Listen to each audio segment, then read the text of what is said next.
Greetings, YouTube. Today I'm going to talk about Once Upon a Time in Mexico. It only seems appropriate seeing as I did Once Upon a Time in the West just last week. Now, I don't know if you've seen this film, but it's directed by Robert Rodriguez, and it has an incredible cast. Let me run some of down on the main characters in this movie. We've got Antonio Banderas, Salma Hayek, though she admittedly isn't in the film a whole lot, Johnny Depp, Mickey Rourke, Eva Mendes, Danny Trejo, Enrique Iglesias, and Cheech Marin, Rubén Blades, and Willem Dafoe. That right there is an awesome cast. And these actors all bring so much to their characters. I mean, Willem Dafoe couldn't pull off a bad role if you paid him. He throws himself into his characters. And, I mean, admittedly, Antonio Banderas is essentially playing himself. This uber cool guy who plays guitar. The only fantasy part is that I don't think he can actually kick ass in the real world. But I could be wrong. Maybe he can. This film has to be taken very lightly. You cannot in any way, shape, or form take this film seriously. It really has to be looked at through the lens of a fantasy of Mexico, a fantasy of the Old West in the modern era. The main characters are all writ large. They're fairly simplistic. The bad guys are very bad. The good guys are very good. They don't quite wear white hats and black hats, but it's not far away from that.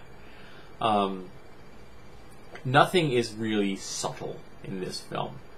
There's a little bit of complexity with the plot line. You know, it's some trying to trick people to thinking that, like, you know, Willem Dafoe's character is dead or what his true motivation is and things like that. But it's not what you'd call deep. I have to admit that I think the most interesting character in the entire film is the character of Sands, a CIA agent in Mexico, played by Johnny Depp.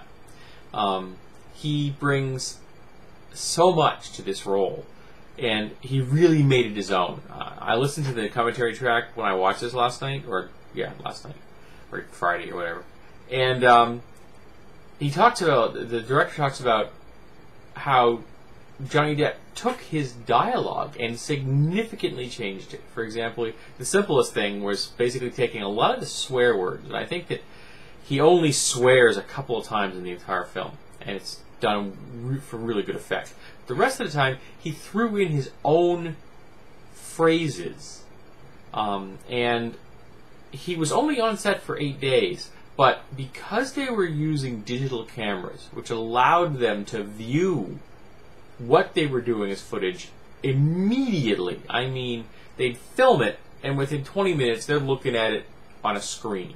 And because that was such a tight, fast schedule, he ended up being available and saying, okay, what else you got for me to do? He actually played another role in the film just because, you know, he had the time. And even though he was only there for 8 days, he's on screen a whole lot of time. And he brings an interesting aspect to his character.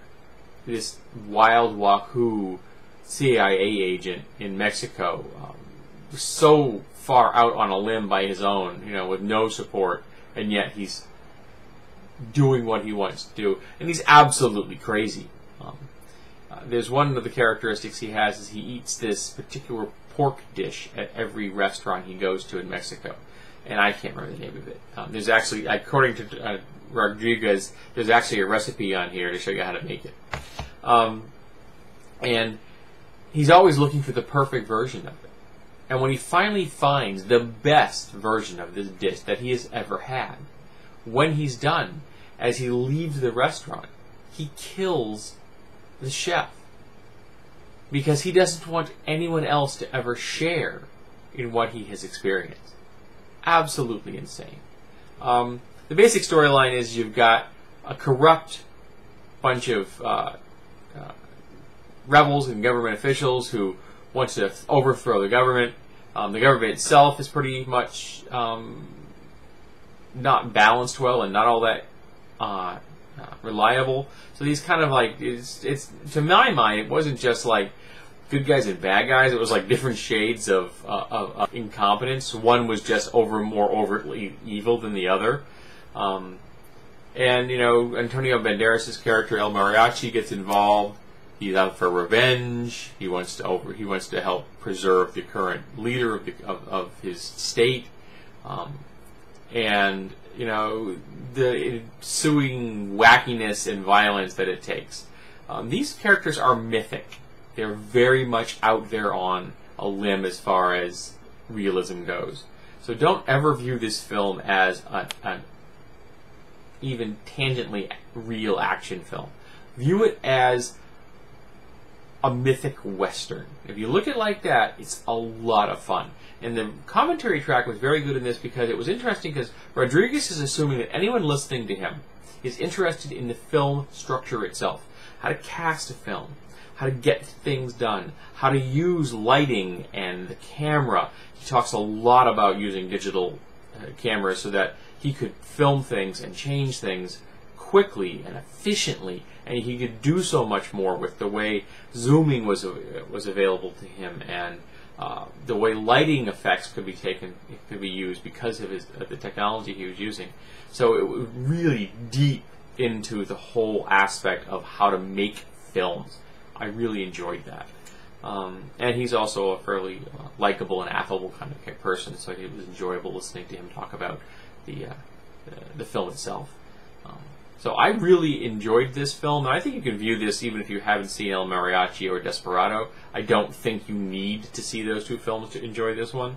My wife looked at me and said, when he talks about, you know, Desperado, and she goes, I didn't notice the sequel Desperado. I just kind of turned to her and went like, you didn't know this was a sequel to Desperado? But it stands on its own. Like it's so mythic that you really don't need the connection to the previous films. It's all here. So I enjoyed it. I recommend it. And I think that it makes a nice counterpart in many ways to Once Upon a Time in the West.